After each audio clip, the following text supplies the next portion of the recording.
Okulota ng'olina olubuto kitegeeza ki? Okulota ng'olaba olina olubuto. Olwekyo tugenda tutunuulira mbadde mbasuubiza kubanga nkola vidiyo eno naye fayina neebaza Katonda.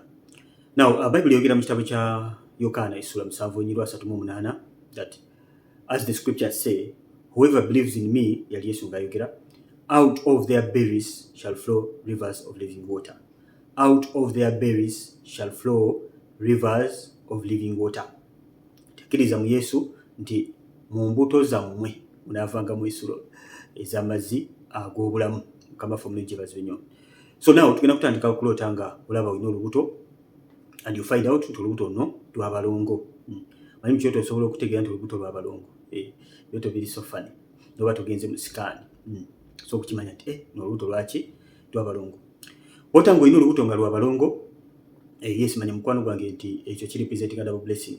Double blessing. Waliwo omukyala alina olubuto nga lwa balongo bamuyita Rebecca. Rebecca ali mukyala wa Isaac. Isaac ali mutabani wa Ibrahim. Okay. Rebecca first of all yali barren, yali tazaala, yali amaze emyaka 2 nga tazaala mu bufumbo. Ne mutabani wa Ibrahim gwe bayita Isaac. Omwana gwe manyi obulungi gwali bagenda okusaddaaka. Later Isaac n'amusabira n'afuna olubuto lwali lwa balongo. Now abalongo bano batukisa ne balwanagana mu lubuto. Rebecca ye kennyini n'agenda n'abuuza Mukama. Mukama n'amugamba nti mu lubuto lwo mulimu amawanga 2, 2 nations I knew. Naye nga Mukama ayogera ku baana. Mukama n'awa ne prophecy n'agamba the older will serve the younger. Gategeeza nti Esau ajja kuweereza Yakobo. Yakobo yali kato, Esau yali waswa. So story Yakobo ne Esau mugimanyi bulungi nnyo. Asijja gigenda mu nnyo. Naye ky'omanya nti olota olubuto nga lwa balongo representing a double blessing. Na bw'obanga oli lubuto, ebyoto bino binaye ngenda okwogerako. Bw'obanga oli lubuto kisobola okubeera so direct ku lubuto lwo nga Mukama Katonda akulaga. Sometimes osobola okubeera nga obadde onoonya abaana bakubuze n'odda ekirooto nga kino ng'olina olubuto lwa balongo. So okujjanga obunnabbi Mukama Katonda ng'akulaga nti ogenda kuba ng'ozaala abalongo ate okitegeerera nti yakoze ki? Yakikoze.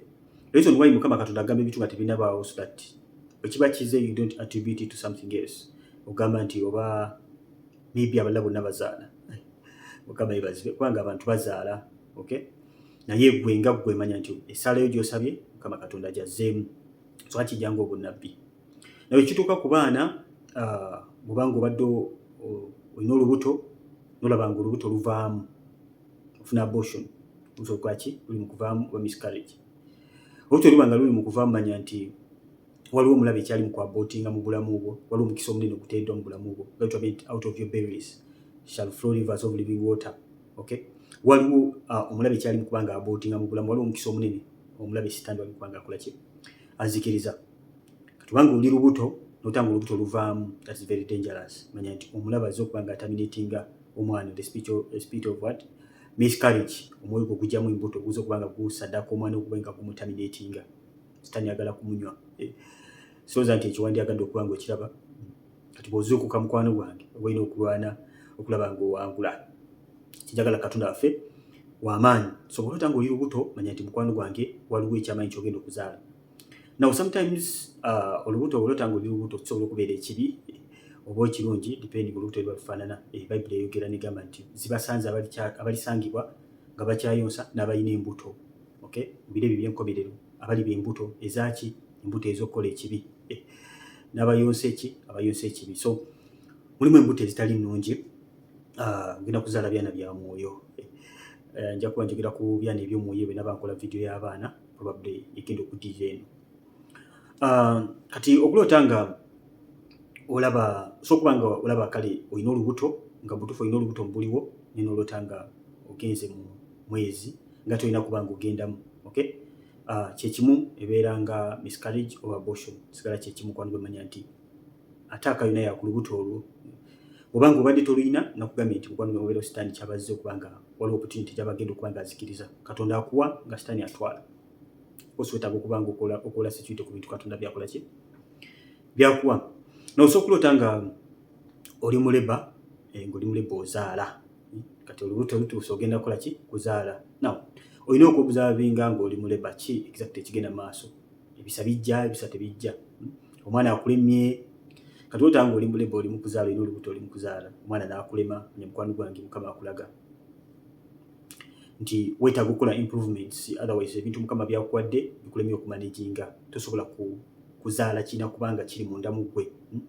Mukama alina opportunity gyakuwadde naye weetaaga okubanga okikola ki ogizaala. Nokagwe ekyokulabirako Mukama asobola okubanga akuyita okubeera omubulizi w'enjiri naye nga tosoma Bayibuli, okay, tolina gw'osabira nawe kennyini tosaba weebaka bwebasi lwaki olubuto teruve. Kyembadde ngezaako okulaga so bw'ola otanga olaba omwana omuzadde bulungi kabeera kabonero akalungi akalaga nti ideas ozaala ideas zonna Mukama Katonda ebiro byakuwadde byo bigenda kuvaayo bulungi. Okay, omwana bw'omuzaala n'afa, that is very bad. Okay, that is very very bad. Ekyo kiba kiraga nti failure at a breakthrough point, ng'otuuse kaseera k'okwangula omaze okwetika olubuto emyezi 9 ate kati kusaba y'okuzaala omwana n'afa. Kitegeeza nti okoze kyamaanyi nnyo okubuildinga ky'obuildinga naye kaseera katono mulaba ayagala kizikiriza. Nebirooto ebisinga bijjanga bunnabbi ng'oba olina okukola ki okubanga olwana. So nekituukawo ng'oli muleba mukwano gwange manya nti ataaka yeeyo ku mwana oyo. Wabanga omwana alabika bulungi, omwana musanyufu bulungi, manya nti byonna birungi. Nawe osobola okuloota nga olaba oyambako omukyala w'olubuto okuzaala, si okuzaala necessarily naye ng'oyambako omukyala w'omuto as in helping, oba omukwatirako nsawo, oba omutambula naye, oba omuyambako okuzaala, oba gwe midwife amuzaalisa. Mukwano gwange Mukama baakulaga nti omuntu oba omumanyi Mukama baakulaga nti omuntu omuyambeko yeetaaga omumentalinge oba Mukama alina wayagala omuyambako kubanga ekyo Mukama kyamutaddemu kubanga kivaayo jjukira Mukama akola n'abantu. Sobola kyakuteeka wansi w'abasumba basobole okuyamba Mukama alina kyakwagaza. Nawe osobola okuloota nga olina olubuto but as a result of rape. Okay, mu kirooto otegeera ddala bulungi nti baakurepinga n'ofuna olubuto. Okay, ekyo kisobola okusignifyinga nti ogenda kuzaala ebyana eby'omwoyo, maybe kawula. Okay, spiritual children, oli ebyana eby'omwoyo. Abamu babiroota nti okufuna ebirooto bwe bityo nga ekyana kiraawo tekitegereka, okizaala mu kirooto nga tekikola ki nga tekitegereka. Nabagambye ebyana very dangerous, byataakinga abaana b'olina oyonsa ebyana ebitategereka. Mukwano gwange manya nti weetaaga okuba ng'osabira ddala. So bw'otanga oyambako omukyala manya Mukama Katonda alina bayagala oba ng'oyamba babuweereza bulungi nnyo eri omuntu oba nga tomutegedde. Mukama Katonda aba akuyita mu buweereza, waliwo by'olina okuba ng'oyambako, olina okuba ng'okola ki oyambako. Yes, nawe osobola okuloota nga olaba abamu olina omwana like muwalawo oluusi asoma n'omuloota nga olaba ali lubuto maybe P7, waliwo tuweezaako ekirooto mabegakawo kyenaddamu omwana ali wa P7 namuloota nga ali lubuto. Okay, kyali bwe kiti yaloota omwana we nga ali lubuto, mukyala ali Saudi Arabia, yaloota omwana we wa P7 nga ali lubuto naye nga uncle we wa myaka 19 yalumufunisizza. Mu buliwo babeera bonna, ndowooza wa jjajjaawe sijjukira bulungi naye nga babeera bonna ne uncle we wa myaka 19, ndowooza emyaka ogiraba. Omwana wa P7 oli wa myaka 19, homoni zonna so active mu baana bano bombi babiri. So bw'ofuna ekirooto kino mukwano gwange beera ng'osabira omwana wo yenna abakimutuusizzaako gw'oba olabye mu kirooto obe ng'omwambulamu omwoyo gwo ate obisaze emirimu kubeerawo. The reason why Mukama Katonda akulaga ebintu bino si kweyagalirako bituukewo otegere nti Katonda w'amaanyi, no, abikulaga so that you can fight, kubanga amaanyi n'obuyinza yabikuwa ng'omwana wa Katonda. Ng'otuddeawo olinda Katonda olabe nga embeera ekyuka naye ali awakutunuulidde n'amaanyi gonna ge yakuwa kulaba nga okyusa embeera. Tebirabira Luka 10:19 egamba mbwadde amaanyi n'obuyinza okulinnya ku misota n'enjaba ez'obusagwa na buli maanyi ga mubi, tewali kiribako lubiina akatono. Kati Mukama Katonda akutundde n'amaanyi n'obuyinza by'awadde ekkanisa alabe ky'esobola okukola nabyo, n'ekkanisa n'eri awo etunula kyendowooza si ggwe. Nawe bw'oloota nga waliwo yatugamba by the way yaloota azadde ekyennyanja. Yabuuza omuntu azaala ate ekyennyanja. Okay, bw'oloota nga ozadde ekyennyanja, yaloota nga azadde ekyennyanja nga kinene nnyo. Nawe bw'oloota nga ozadde ekyennyanja ebeera idea ey'amaanyi gy'oba ogenda okuba ng'ozaala. Ebirooto biri so funny kambabuulire, tebeera so direct nga bw'olowooza. Okay, wabeera idea y'amaanyi gy'oba ogenda okuba ng'okola ki ozaala. So olina okubeera serious ku bintu by'okola. Bw'oloota nga oli lubuto mukwano gwange tekitegeeza nti just sit there and relax and thank God. Nedda, ebintu byonna bitukola mu Katonda tubikola with diligence, tubikola n'obwegendereza, tubikola n'okufaayo kubanga kwetika musalaba. So you have to be so attentive ku buli kyonna ky'okola n'okola n'amaanyi. Tekitegeeza nti kati wummula biwedde. Nedda mukwano gwange, osobola kuba ng'obadde olina ky'osabira otanga oli lubuto. Mukama bakulaga nti kaseera konna kigenda kubanga kibeerawo. So kaba kaseera kakulindira mukama ng'omukyala olubuto wabeera ng'alina olubuto ng'alindira okubanga azaala ddala ng'olubuto olaba lukyali full term. Oluba lukyali luto mukama bakulaga nti ebiro tebinnaba but sawa yonna omukyala w'olubuto ate kyadda kyamala n'aza olubuto terwekweka lukula luddawa mu maaso. So emikono tukyeyongerayo ne kavidiyo kano. Kavidiyo kawe like kaba nga kakoledde kawe like okasharinge teka ekyoto ky'omu comment tujja batugeza ku kyonna kitusobola. Ebirooto bingi bye mutuweereza mu vidiyo zonna enkadde teka ekyoto ky'omu comment tujja banga tugezaako kubanga tukidda mu videos. N'ekirala bw'obanga tunaba kubuuza kintu kyonna kiwaloose genda ku YouTube channel yaffe teekamu okuloota kiwaloose my brother Steven ojja ofuna nkoze video eziwererako ddala. Kiba kirungi onosooka n'ogenda ku video n'olaba then olyoka ojja otuula kiwaloose kubanga after watching that video yiga bingi ate n'ekyoto kyo almost mba nkizeemu awo ennyini. Nkoze video eziwererako ddala zikwatagana ku birooto. So genda osearching ku YouTube channel yo ojja banga ofuna ekirooto. Kuliko video nyingi nnyo kyenjagala okukakasa ojja kuyiga bingi bikwatagana ku birooto. Now osobola okuloota nga ozadde abaana basatu ne tuyita ba triplets. Okay, abaana basatu no nesali kuzaala twogera ku bambuto leero ng'olina abaana basatu mu lubuto find out kirooto olina abaana basatu mu lubuto maybe by scan oba mu nsi ey'omwoyo simanyi na birooto bino engeri gye bifaananamu mukama ajja kumanyisa nti olina abaana basatu. Now abasatu bali representinga emikisa esatu gye tulina mu byawandiikibwa tulina 30, 60 and 100. Okay, bw'obanga olina olubuto lw'abaana basatu kirepresentinga omukisa gwa Katonda ogujjudde. Okay, omukisa gwa Katonda ogujjudde.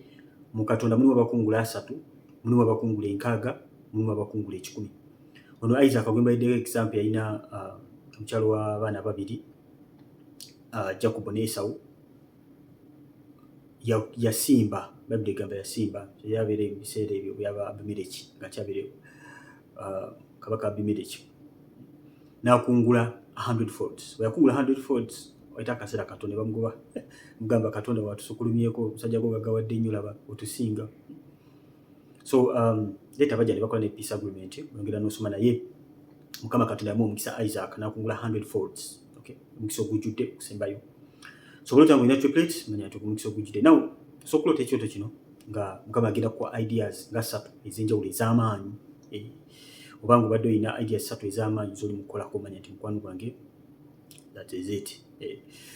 Now so okulota nga n'ogende ku kyalo bandowooza ng'ozaala bagamba nti osanga obuzibu ng'ozaala manya those are hindrances, those are obstacles. Ebizibu ogenda okusanga mu kyokolako manya nti mukwano gwange waliwo obuzibu omanyi nkwerekedde. Hindering spirit waliwo emyezi kubanga gihindaringa kubanga omukyala w'olubuto bw'aba azaala naturally. Okay, asaala oluusi mu bulumi kuba tuyita mu bugubi bw'amaanyi okubaako kyokola but you have to succeed. Bible egamba ekyazaalibwa Katonda kikola ki kiwangula ensi, at the end of the day you have to succeed. So bw'olaba nga oli mu label you have difficulties manya nti mukwano waliwo hindrance waliwo obstacles ez'amaanyi zikulindidde mukwano gwange. Ku kyaboshoni nakyogeddeko naye n'ekyaboshoni ekyo bw'obanga ofuddemu olubuto sooka okiringa history yo mukama ayinza okuba nga ayogerako ekirwadde ekyo wakola nga tonnaba kukyenenya bulungi mu maaso ga Katonda. Video zenkoze ezisinga bwenjogedde ku abortion bagamba omuntu yenna wabali guggyemu ku lubuto teweenenya bwenenya naye kaabirira mukama olw'ensonga nti ekikolwa ekyo kirimu okuyiwa omusaayi gutalina musango. Omuntu yenna takolangako yadde ku kibi yadde tabbangako takolangako ekintu kyonna omusaayi guli innocent woba oyiye. Kakyonna okutegeera ku musaayi gwe bulamu omusaayi guno gulimu ki obulamu. Okay, so kati tutudde ku story yani Kain and Abel. Kain Abel Kain yatta muganda we naye obadde okimanyi nti bwe yali amutta Katonda teyajja naye omusaayi gwe gwayika nga Abel afudde yajja n'agamba Kain nti omusaayi gwa muganda we guli mukundaajanira. Mukama waffe obulungi bazibe. Mukama yawulira musaayi teyawulira nduulu era yajja lwa musaayi n'amubuuza okoze eki muganda we aluwa tize mutereka n'amugamba omusaayi nti omusaayi gwa muganda we. Okay, so omusaayi gwa Abel gululuma era ne Bible egamba nti omusaayi gwa Yesu gwogera birungi byereere okusinga ogwa Abel. Lwaki ogwa Abel kola ki gululuma bululumi. Okay, so bw'obanga wali gyemu ku lubuto mukwano gwange gwa maaso ga Katonda weenenye mukama ayinza obanga akulaga the way you did it. It was so brutal. Mwana mwamutta we tear the child into pieces, abamu amusula mutoyi. So of course bwe tujja Katonda bina akola ki atusonyiwa. So bw'olota ng'olina olubuto most of the time kibeera kyoto kirungi. Nayogeddeko n'ekirala nti bw'olota ng'olina olubuto naye nga bakulepinga bulepizi, oba ng'oli mu lubuto naye nga tomanyi nnyinirwo. Okay? Nawe kino kisobola okukiikira ebintu bibiri. Osobola okuba ng'olina olubuto nga tomanyi nnyinirwo naye ng'oli musanyufu. Ekyo kiba kiraga ki? Kiba kiraga mukwano gwange Mukama Katonda kyagenda okukola. It's going to be so miraculous. Okay? Si mu maanyi ga mulala yenna, wabula Katonda kyagenda okukola. Mujjukira bunyo olubuto Mary bwe yalina, the miracle pregnancy of our Lord Jesus Christ. Ekyo Katonda yasobola okukola ati okukikola. Olaba olubuto nga butuufu waliwo yakufunisa olubuto, ng'okimanyi ddala waliwo yakufunisa olubuto, waliwo kubanga ogamba waliwo abaloota ebirooto batera okubimpeereza. Ngaloota alaba ali lubuto mu kirooto naye nga yeebuuza yinza alisinga ofunye ntya olubuto wannange, alisinga ofunye ntya olubuto. Okay? Naye nga tekikubadaringa nnyo, Mukama Katonda bakulaga nti wali kyagenda okuba nga akola. Waliwo okubeera ng'oli mu kirooto ng'olina olubuto naye nga mutuufu lyakuswala buswazi, olaba oswala buswazi, nga mutuufu waliwo yakufunisa olubuto, nga bakufunisa olubuto naye mu kirooto ddala kipasuvingira ddala mu kirooto tibakufunisa olubuto naye nga oli mu kiswalo eky'amaanyi. Kiragirawo mukwano gwange disgrace, kiraga ekiswalo. Omulabi Sitaani alina kyaba plantize munda mu gwe. Ebibuli egenda mu kitabo kya Matayo 15:13 nti whatever the enemy planted, okay, whatever my Father in heaven did not plant will be uprooted. Okay? Is it that? Mwasoma Bible. Matayo 15:13 egamba etyo. Buli kisimbe ekitange omugulu kyatasimba kirikola ki? Kirisimbula. Not so. Yeah. Of course simbula ekyo Katonda bwe kyatasimba ekyo ekyomulabi ekyasimba munda gwe kisimbule. Okay? Olubuto lutegeeza ebintu bibeerako ddala nga bwe mbagambye. So bw'olaba ekirungi kikkirize, kisabiremu, era okkirize Katonda. Bayibuli egamba okukkiriza kuva mu kuwulira, Balumi 10:17. Okukkiriza kuva mu kuwulira n'okuwulira ekigambo kya Katonda. Kitegeeza Mukama Katonda ekyayogera ekyogenda okukkiriza era kyogenda okwakitingako. Okay? Ariko mberekereze mbasibulira awo naye nga olubuto representinga new destiny, new opportunities, magenda mapya, emikisa egigenda okujja, oluusi kiyinza obutaba kirungi nga bwe mbagambye. Kale mbeere bulungi, mwera Basigale Brothers TV abagiyita Chosen Generation. Bye bye.